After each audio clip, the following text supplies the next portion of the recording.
आप सभी दर्शकों का नेशन विजन विद रूपालाल में फिर एक बार स्वागत है। आज हम जिला परिषद में हैं और हमारे साथ में जिला परिषद अध्यक्षा मैडम हैं प्रमीला कुमारी जी, और इनका भी 1 साल का कार्यकाल पूरा होने ही जा रहा है। और इस 1 साल में इन्होंने क्या कुछ काम जिला परिषद के जरिए लोगों के लिए किया है वो हम आप दर्शकों के साथ साझा करेंगे। सीधी बात हम प्रमीला कुमारी जी से करते हैं। चलिए उन्हीं से जानते हैं कि इनके इस कार्यकाल में उन्होंने यहाँ के आइलैंडर्स के लिए क्या कुछ किया है। नमस्कार मैम। नमस्कार। आपको पहली बार तो बहुत बहुत बधाई। आपने 1 साल अब कंप्लीट करने जा रहे हैं। धन्यवाद मैडम। मैं यहाँ के अभी एक साल मेरा पूरा होने जा रहा है। काफ़ी 3-4 दिन ही है। मैं एकदम नई थी इस संस्था के लिए और पॉलिटिकल लाइन में भी मैं नई थी। मुझे अध्यक्षा का पद दिया गया। मैं 3 महीने लगा मुझे समझने के लिए कि जिला परिषद क्या है, एसेट क्या है, इसको कैसा सुचारू रूप से चलाया जाता है। तो उसके बाद मैंने काम करना शुरू करा और बहुत तकलीफ था क्योंकि 2 साल कोरोना से बंद था और कुछ भी नहीं था। एक नई शुरुआत कहा जाए तो जिला परिषद की एक नई शुरुआत था। तो मैंने बहुत सारे तकलीफ़ों को झेल कर उन कार्यों को ढूंढा कि क्या क्या हम कर सकते हैं। हमारे पास फंड का एबिलिटी नहीं है, लेकिन फ़ंड कैसा लाया जाए। और उस फंड को, पुराने जो फंड को 2013 जैसा 14-15 ऐसा हम बोले, जो भी फंड था, रिवर्स काम भी बहुत बंद था, रोड का काम जो भी बंद था, ब्लॉक था, वो सारे कामों को निकाला गया और उससे वो फंड को मैं अचीव कर इसके लिए कार्य करने के लिए मेरे जिला परिषद मेंबर्स, मेरे उपाध्यक्ष, मेरे जिला परिषद ऑफिस के सारे स्टाफ्स, मेरे CO sir, DC sir, administration भी मेरा पूरा सहयोग किया। मैं पूरे काम बिना फंड के हमने कई सारे कार्यों को करा। मैं जब जीत कर आई तो मैं यही सोचा कि अंडमान में बहुत सारा काम करूँगी और सेवा करूँगी। मेरे एक ही भावना था कि देश के लिए सेवा करना, मेरे जो गाँव वासी हैं उनको सेवा करना, उनके तकलीफ़ों को। मैं 18 उम्र से फील्ड में हूँ। मैं उनके तकलीफ़ों को देखकर, मैं खुद भी तकलीफ़ों को झेल कर इतना दूर पहुंची हूँ। तो मेरा यही सोच था कि मैं बैठूंगी और साउथ अंडमान के जितने भी जो भी गांव है, जो भी लोग हैं, उनका मैं क्या कर सकूं, यही मेरा चिंता था, यही करना था मुझे। लेकिन मैं एक साल का कार्यकाल बहुत कम है, उसमें लोग समझने में 6 महीना लग जाता है। तो मैं जो भी सोची थी उतना दूर कर नहीं पाई। मेरे गाँव वालों से, साउथ अंडमान के निवासियों से मैं माफ़ी भी चाहती हूँ कि मैं उतना कार्य नहीं कर पाया। क्यों, आप समझ सकते हैं क्योंकि 2 साल से कोरोना से बंद पड़ा था। एक नई शुरुआत करना था मुझे, तो हमने फंडों का अवेलेबिलिटी नहीं थी क्योंकि यूसी सब पुराने फंडों का जो यूसी सबमिट नहीं करे थे, उस वजह से फंड नहीं मिल रहा था। तो हमने इस फंड को, जो पुराने पुराने जो ब्लॉक थे, वो सारे फंड को निकाल के हमने फर्स्ट 8 टेंडर करे। उसके बाद में फिर जितना जो रिवाइज काम था रोड का, वो 6 काम वो भी करे। उसके बाद फंड के लिए हम लोग को मुश्किल था, यूसी नहीं, क्योंकि बहुत पुराना बिल्स था जिसको हमें तकलीफ़ था उसको करने। इसमें मेरा जो जिला परिषद के जो स्टाफ से मेरा पूरा सहयोग किया, मैं उन सबको तहे दिल से धन्यवाद देती हूँ कि उन्होंने मुझे इतना आगे बढ़ने में मेरा सहयोग किया।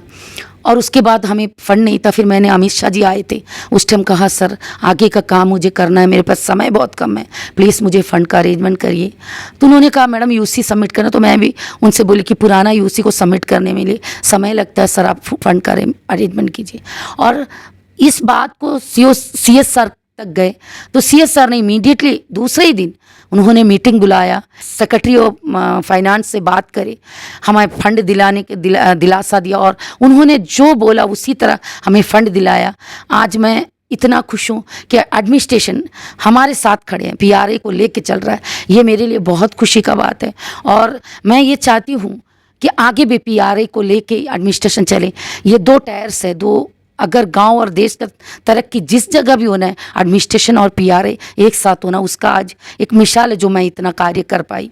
और मैम आपसे एक बात जानना चाहेंगे कि जब आपने यहाँ का कार्यभार संभाला, तब हमें ऐसे सुनने को मिला था कि काफ़ी टाइम से यहाँ के जितने भी आउटसोर्सिंग स्टाफ्स थे उनका सैलरी नहीं हुआ था, तो वो सब भी आपने अपने कार्यकाल में क्लियर किया? जी, मैं आई तो मुझे 19 महीने से हमारे आउटसोर्स बच्चे को पेमेंट नहीं था सर। तो हमें बहुत दुखी हो गए। तो वो रोते थे, बोलते थे मैडम पेमेंट नहीं है, पेमेंट है। उनका पूरा पेमेंट करा, वो मेरे लिए बहुत बड़ा एक अचीवमेंट है। और आज मैं अभी भी मैं 1 साल का और मेरा पीरियड का भी मैं पेमेंट के लिए सारा साइन कर चुकी हूँ। इमीडिएटली 2-4 दिन में उनको पेमेंट मिल जाएगा।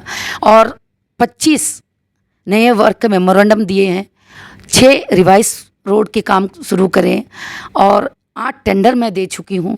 ये मेरे लिए बहुत खुशी का बात है कि ये मैं कर पाई अपने छोटे से समय में। और इस सब के लिए सबको मैं अपने तरफ से धन्यवाद देती हूँ। और मेरा विश्वास है गांव वाले जिला के ऊपर में जितना विश्वास रखें, सारे साउथ अंडमान के हो, नॉर्थ अंडमान के हो, जो भी मेरे अंडमान वासी कि जिला का काम हमें कर पाएगा, ये मैं भी पहले सोचती थी कि नहीं, लेकिन आज मैं श्योर करती हूँ कि आगे जाकर जिला अपने उत्तरदायित्व को सही तरह से निभाएगा और हर गाँववासी का जो काम है उसको करने का पूरा कोशिश करेंगे। और आप गाँववासियों से भी मेरा निवेदन है कि देखिए, एक काम करना मुंह से बोलने का तरह नहीं, काफ़ी सारा जो कानूनी जो आपका गवर्नमेंट का प्रोसीजर है उसको करना पड़ता है। आप आज बोले आज रोड नहीं बनेगा, शायद 6 महीना बाद होगा, लेकिन बनेगा। ये सब मिलकर करेंगे। और आज हमारे एडमिनिस्ट्रेशन में भी जितने बैठे हैं, जो भी बड़े जो भी ये सब है, सब छोटे बच्चे हैं, सबका दिल में यही है कि हमारे देश को आगे बढ़ाना है, काम करना है। इसलिए मैं बहुत खुश हूँ कि आज मैं सोच भी नहीं सकती थी कि जिला में जब आई तो मैं इतना काम कर पाऊँगी। तो धन्यवाद है कि ईश्वर को कि मैं इतना काम कर पाई। और मेरे बच्चों को मैं, सबसे बड़ा मेरे लिए ये कि मेरे बच्चों को मैं आउटसोर्स थे, उनको मैं पेमेंट दिला पाई।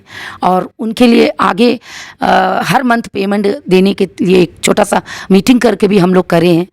और ये जो भी बैठेगा ये आगे ज़रूर लेके जाएगा।